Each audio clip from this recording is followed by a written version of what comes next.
I owe 18K to the IRS. So today we're going to be talking about how to deal with debt. And I know this is a big thing, especially nowadays where times are tough. So debt is on the rise. So definitely want to help any way I can. So let's dive into some stories here on Reddit. Now, before we dive in, just a quick reminder. This video is for informational and entertainment purposes only and should not be considered financial advice. Our full disclaimer is shown here and on our website. Is buying a new car a really bad idea? I make 80K pre-tax. My month paycheck is $4,800 after 401K, HSA, and health insurance. Additionally, I can afford to save $2,000 out of the $4,800. But I'm planning to not have the minimum car payment to be more than $500 a month. I'm planning to keep this car for 10 years at least. Car insurance will be $1,400 per year for this new car. I'm also moving soon, so in 4 to 5 months, I would only be able to save $1,500 for my monthly payment after rent, groceries, gas, utilities, phone bill, gym, dates, shopping, and future car payment. Is this a good deal? New Mazda CX-30 MSRP after down payment is $20,400. I will need a loan. Dealership is fine with giving me a 60-month loan for 2.9% APR. I'm putting $4,000 down payment, which brings down the total cost to $20,400. Monthly payment is $495 for 60 months. Planning to pay it within 24 months. Not going to wait 60 months to pay it off, pending an act of God.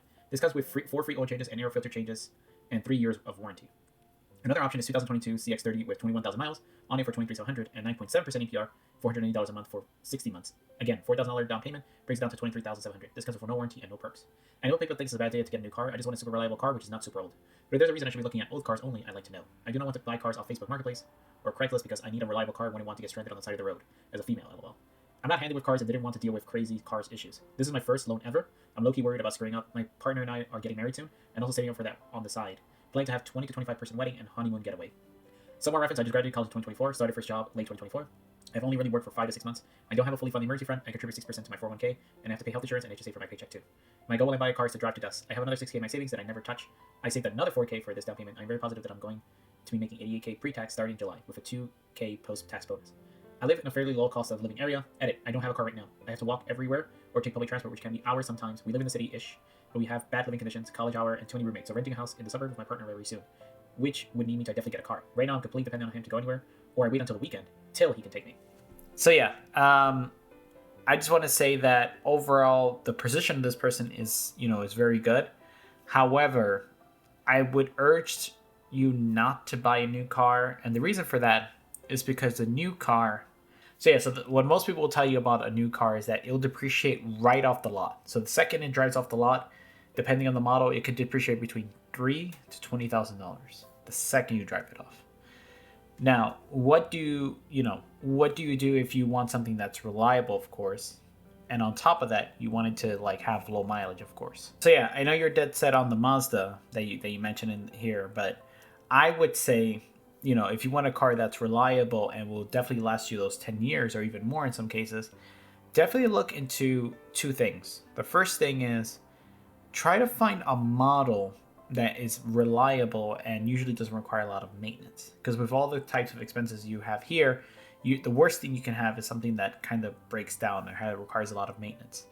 Usually the best cars or the most common cars people have is a Honda or a Toyota. These tend to last a very long time, and they also tend to actually require low maintenance and are great cars overall. The second thing is, what's very common nowadays that people do is that if you want a car with low mileage, then get something that just came off the lease. So usually cars that come off the lease usually don't have a lot of mileage on them. In some cases, it will have maybe 5 to 10K miles, which is a great low mileage. So you don't have to worry about, thinking about maintenance, thinking about anything that will break down, God forbid. So yeah, I would say on top of the cars that just came off lease after, let's say, 3 years, usually have low mileage and are in great condition. So you won't have to worry about anything like that. And the great thing is, if you do want some kind of insurance, there's actually certified used dealers in Hondas and Toyotas, for example, that will actually give you oil changes. They'll give you maintenance up to a certain amount of mileage. So, and the great thing is that in most cases there are some warranties that you'll still be eligible for with these low mileage cars. So definitely, a great option for you and a way for you to save some money, of course, because you won't be kind of fully depreciating off of it just driving off the lot kind of thing. All right, let's move on to the next one. Getting out of CC debt with low starting hourly job.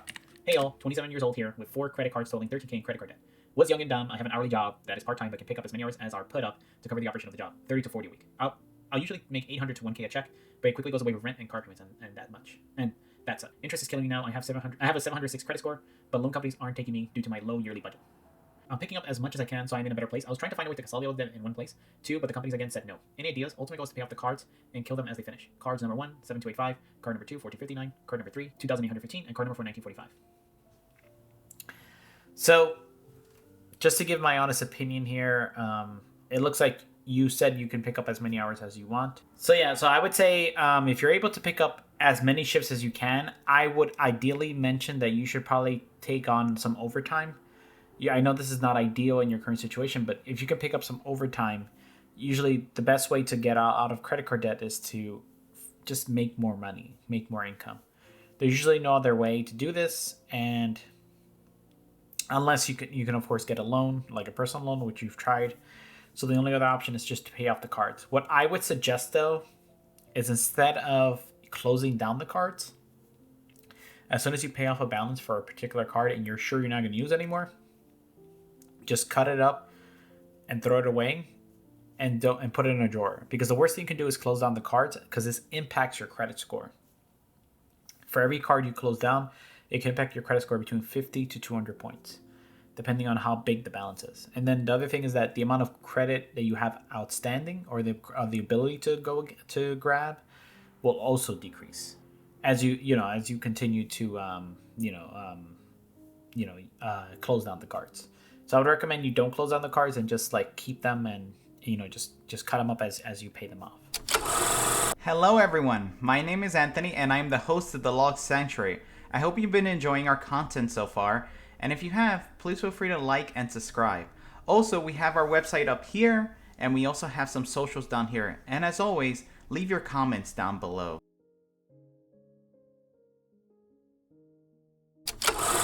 I owe 18K to the IRS. Because I'm an idiot and have been doing my taxes wrong for 5 years, to be clear, I'm not trying to get out of this. I realize I made a mistake and it's my responsibility to fix it. I just want to do that in the smartest way possible. Also, I wasn't partying with this money. I was paying on my student loans. I don't think I can qualify for an offer in compromise because I'm unemployed. Will make over 100K this year, own a home, and have money in retirement. It looks like the interest rates that I would pay both for the state and federal are 8%. I just had a house-related emergency that dipped into my emergency fund by a couple thousand. So now I have 18,000 in my emergency fund and 4,000 in a new car fund. And 15 that I was going to use to start my 2025 IRA. All of those are in my high-yield savings account earning 5%. Here's my plan. Please give me some thoughts on adjusting. Step 1. Eat a frozen pizza and feel sorry for myself for a maximum of 1 night. Already started. Step 2. Pay what I owe to the state 5,000 and what would have been the new car fund. Step 3. Wait until the last year of amended returns is accepted by the IRS and make a payment plan with them. The year that hasn't been accepted is only a partial year, so the amount I owe will be small. Without that year accepted, I can't get the final number, but it looks like payment will be around $350 a month for 3 years. Step 4. Pay that down as aggressively as I can, since I do think the interest rates will be about 8%. What I actually want to do is pay off the whole lump sum of both in one go and pick up overtime and cut back on retirement until my emergency fund is replaced. In 2024, I maxed out an IRA and a 457 by November. If I pay them all in one go, I would still have 34,000 between what is left in my high yield savings account and my checking. So I would say the good thing about IRS debt, or I shouldn't say this, but the good thing about IRS debt is that usually interest and penalties are two things that can be waived potentially.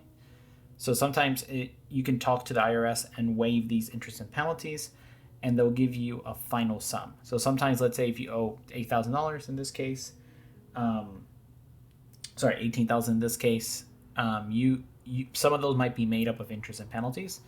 And there are ways usually you can negotiate with the IRS and then waive those, which will reduce the amount of your debt. That's the first thing you should do. The second thing you can do is, as you mentioned, you can either go into prepayment plan or just make sure that you're paying off the taxes that you do owe as quickly as possible. Because the worst thing you can do is continue to accumulate more penalties and interests after they've forgiven it for you and then not show good faith that you're going to pay it. I would say overall, owing money to the IRS is just like any other debtor. Just try to get it off your books as quickly as possible, or get it away from you, and just pay it off. The worst person you can actually owe is the IRS, because overall they do have the ability to take your assets, which is not like, of course, first of mind, but it can be. So yeah, definitely try to pay them off as quickly as possible. And it's not the end of the world. Sometimes people make mistakes, so don't fault yourself for this kind of thing. All right, so let's move on to the next one. Student loan payment. I'm 28, getting married this year. As a wedding gift, I'd like to pay a significant amount, if not all of my fiance's 24 student loan debt. so that we can be debt free, as those are our only form of debt, and want to put the money towards home, family planning, and vacations, etc. Unsure of interest rate, however, 10K is on a card, which I'm sure is higher, and 30K is on a loan, roughly 40K total. I have a little over half in cash and the other portion invested. There will still be money left over for my investment, so this will not wipe out the nest egg completely if I choose to sell off some assets. My question is if it's smarter in the long run to just pay off half, including the higher interest, on the credit card, and save the other half for XYZ house payment, emergency fund, and keep making payments, retain some debt, or liquidate some holdings and be fully out of the hole. I see either option as viable. We are both young and have stable enough jobs. Cost of living is low that we can save plenty of money to build that back up, maybe within 1 to 2 years. So I would say never wipe out your entire nest egg if you're possible. Like, it looks like you're going to be like using most of your nest egg here. So I would say definitely get rid of any of the high interest stuff, which is the credit cards in this case. And then the other portion paid off, gradually, just like, let's say the minimum is $500, pay $1,000, if you have, like, just pay it off as quickly as possible without having, the burden of, holding off on other things, which is like investments, home purchases, things like that. Because overall, it's not going to feel great. Like, it's going to feel great that you paid off the debt, but it's not going to feel so great that you made a sacrifice or an opportunity cost to, like, of something else that you could have gotten. So effectively, just to give everyone some context, the opportunity cost is basically what do you sacrifice for doing something. So essentially, the opportunity cost here is that you won't have enough maybe for your home in order to actually, if you do decide to pay off this debt. Or at least if you do get the home, you'll be kind of tight on cash, which is not something you want to do. So I would say just pay off the high interest and then slowly build up, paying off the debt, because as long as it's not impacting you to buy a house, it's fine then. You can continue to pay it off very slowly as time goes on. Alrighty, so this is going to end the episode. This has been Finance with Anthony, episode 6, and I hope everyone out there has a blessed day.